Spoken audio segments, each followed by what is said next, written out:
한 주간의 기독교 주요 이슈를 살펴보는 주간 교계 브리핑 시간입니다. 요즘 선교 현장의 가장 핫한 이슈죠. 바로 군선교 현장 변화에 대한 관심인데요. 네, 오늘은 이 이야기부터 한번 해보겠습니다. 국민일보 장창일 기자 나와 있습니다. 안녕하십니까? 안녕하세요.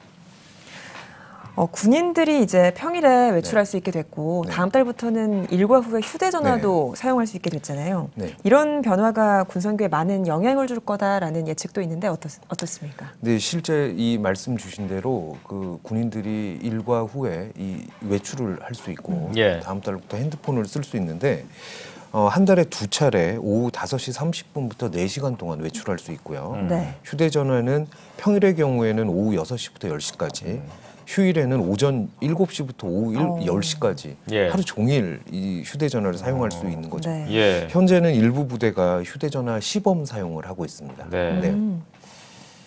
군대를 갔다 온 사람 입장에서는 정말 큰 변화임이 분명한데요. 네. 선교 현장의 반응은 어떻습니까? 네, 이 고민도 많고 기대도 있고 뭐 그런 분위기인데요. 경기도의 한 육군사단 군목 이야기를 들어봤습니다. 이 지난달부터 장병들이 실제 이 외출을 하고 있는데 초창기라 그런지 뭐 큰 변화는 못 느낀다. 그런데 이 휴대전화 자율 사용의 경우에는 굉장히 여러모로 교회 출석에 영향을 분명히 줄 것이다. 이제 이렇게 예상을 하고 있고요. 다만 이 휴대전화를 장병들이 다 가지고 있으니까 평소에도 뭐 카카오톡 같은 이런 메신저 프로그램으로 복음의 메시지를 담은 이 유익한 동영상 같은 것들 나누면서 휴대전화 신방을 하겠다. 뭐 이런 계획을 밝혔습니다. 우려도 있는데요. 강원도에서 사역하는 한 민간인 사역자 이야기입니다. 장병들이 다음 달부터 본인이 출석하던 교회에 보통 이제 홈페이지에서 예배 생중계 하잖아요. 그렇죠. 그걸로 예배를 대신하겠다라는 말들을 해서 이 정말 걱정이다. 이런 이야기를 전하기도 했습니다. 네. 정말 큰 변화가 있을 수도 있겠는데요. 대책을 좀 마련해야 될까요? 네, 이 해병대 군목 경기도 한 지역에 있는 분인데요. 본인 이제 찾아가는 목회에 집중하겠다, 신방을 열심히 하겠다는 얘기인데 더불어서 신세대 장병들이 관심 가질 만한 다양한 프로그램들 개발해서 기존의 이 좀 반복되었거나 아주 오랫동안 이어오던 군선교 방법에서 조금 벗어나겠다 이런 좀 계획들이 있다고 해요. 그리고 군선교 정책 부서 담당자들도 이와 비슷한 생각인데 이번 계기로 군선교의 새로운 도약 준비하자. 위기가 기회다. 뭐 이런 취지의 계획들 발언들 하고 있습니다. 뭐 당장 다음 달부터 이제 변화가 시작되는 건데 이 변화가 참 좋은 변화로 좀 갔으면 좋겠습니다. 이 변화가 오히려 청년 복음화의 황금 어장이라고 불리는 군선교회를 좀 위축시킨다거나 이런 방향으로 좀 가지 않았으면 좋겠다는 생각이 드는군요. 자, 그럼 다음 소식으로 한번 좀 넘어가 보도록 하겠습니다. 교파와 단체를 초월한 여러 선교부 그리고 선교단체 소속 선교사들이 연합해서 훈련을 받을 수 있는 가능성이 있다. 뭐 이런 얘기가 나오고 있어요. 이건 무슨 얘기입니까?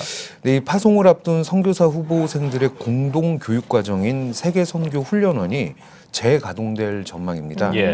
한국 세계 선교협의회 KWMA 산하의 연합 선교 훈련 실행위원회가 있는데요. 지난달 중순 모임을 갖고 세계 선교 훈련원 재개를 위한 신호탄을 쐈습니다. 첫 번째 조치로 예비 선교사 연합 수련회를 열기로 했는데요. 다음 달 18일에 열립니다. 이 수련회는 각기 다른 배경을 가진 선교사 후보생들이 이 공동체 의식, 연대 의식 이런 걸 가질 수 있는 프로그램들로 구성을 한다는 계획인데요.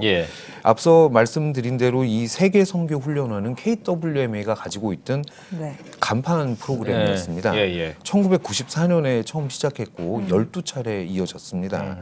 회원단체 선교사 후보생들을 함께 훈련한 것인데요.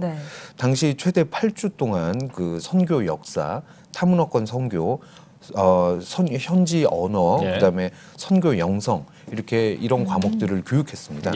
하지만 선교부와 단체들이 자체 교육을 할 수 있을 정도로 이 인프라가 구축되면서 자연스럽게 중단됐습니다. 그러면 이번에 재가동 논의가 이렇게 이루어지는 이유가 뭔가요? 네, 선교 훈련이 다양해지면서 교육 과정이 전반적으로 수준이 향상된 그런 순영향은 분명히 있었는데 선교사들 간에 우리는 한국 선교사다라는 이런 연대 의식이 부족해졌다는 것이죠. 이 선교지에서도 연합 선교 훈련 재개를 끊임없이 요청해 왔는데요. 이 초임 선교사들이 이제 선교지에 가면은 의욕이 앞서고 사역을 뭐 이것도 하고 싶고 저것도 하고 싶으니까 서로 과도한 경쟁을 하고 그로 인해서 갈등이 벌어졌다는 겁니다. 예. 시니어 선교사들은 초임 선교사들이 한국 선교사의 일원이다. 이 같은 의식을 갖지 못해서 갈등이 재발되고 있다. 네. 이렇게 보고 예. 선교훈련, 연합 선교훈련 재개를 요청했던 것이죠. 예. 이 사실 선교사들이 선교지에서 갈등을 빚으면 이 선교는 굉장히 어려워집니다. 예. KWM에는 오는 10월에도 2차 연합 수련회를 열기로 했고요. 점진적으로 세계 선교 훈련원 재개를 준비할 것으로 보입니다. 예, 이 대한민국의 세계 해외 선교가 네. 다른 이유도 아니고 이런 갈등 때문에 또 이게 네. 위축된다면 또 안 될 것 같다는 네. 생각이 듭니다. 아무쪼록 이번에 다시 가동되는 세계 선교 훈련원 요거를 통해서 세계를 복음화하는 일에 더욱 속도가 붙기를 예, 좀 기대를 해보겠습니다. 네. 예. 다른 소식 한 가지 더 살펴보죠. 최근 추락한 에티오피아 항공의 세계 교회협의회 WCC 직원이 포함되어 있다고요. 이 노르만 텐디스 WCC 생명을 위한 경제 프로그램 고문이 지난 10일 추락한 에티오피아 항공 ET302편에 탑승했던 것으로 알려졌습니다. 알려진 대로 탑승자 157명 전원이 사망한 참사였는데요. 이 오스트리아 루터교 소속 목사인 텐티스 고문은 이튿날인 11일에 케냐에서 개막한 유엔 환경총회에서 생명 경제와 생태의 정의 구현을 위한 세계 교회들의 활동 계획을 주제로 발표할 예정이었습니다. 예. 사고 소식을 접한 WCC도 굉장히 황망한 중에 지난 11일 스위스 제네바 에큐메니컬 센터에서 추모 예배를 드렸습니다. 예. 이 자리에서 올라프 픽세트베이스트 WCC 총무는 사고 비행기에 탄 모든 희생자와 가족들을 위해서 애도를 먼저 표하고 특별히 그 생명 경제 생태 정의를 위해서 구슬땀 흘렸던 동료 이 텐디스 목사에게 특별한 애도를 전한다 이러면서 이 남은 이들이 그 세상을 떠난 목사의 유지를 받아서 지속 가능한 지구의 미래를 열어가는 사역 참여하자 이렇게 권면했습니다. 네, 참 안타까운 소식입니다. 장창일 기자 오늘 여기까지 듣겠습니다. 수고하셨습니다.